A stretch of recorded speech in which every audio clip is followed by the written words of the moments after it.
Հավատ կնորոգելը չի նշանակում գնալ այնտեղ, որտեղից սկսել ես, նույն բանը անել։ Դա նշանակում է Աստծուն բացահայտել ամբողջ այդ ժամանակների մեջ յուրովի նրան տեսնելով, նրա այլ կողմերը տեսնելով, նրա սիրո խորությունները տեսնելով, նրա վերաբերմունքի տարբերությունները եւ գեղեցկությունը նորովի զգալով։ Եվ այդ լրությունը, որ Տերը միգուցե քեզ հիմա տալիս է, դա չի նշանակում, որ նա բացակա է։ Դա նշանակում է, որ նա քեզ վստահում է։ Նա վստահ է քեզանից։ Պատկերացրեք ինչքան լավ բան ա լինել վստահված Աստծո կողմից։ Ինչ հրաշալի բան է, որ նա քո հանդեպ այդքան շատ մեծ վստահություն ունի։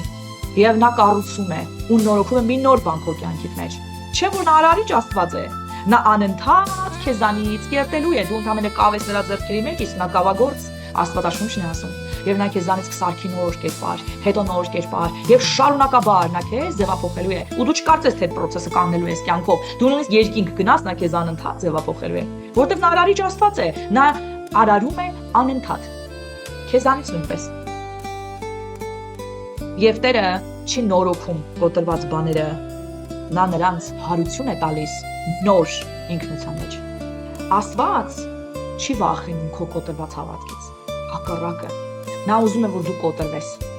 Նա ուզում է քո մոտ սահմանափակումներ կոտրի, որ դու հաջորդ level անցնես։ Եվ նա չի վախենում, որ դու իրան հարցեր ես տալի։ Բնավ մի ընկճվի հարցեր տալուց։ Քո հարցերը ճշմարտության փնտրտուք են, շարունակի հարցեր տալուց։ Եվ իմացի, Աստված ավերակներից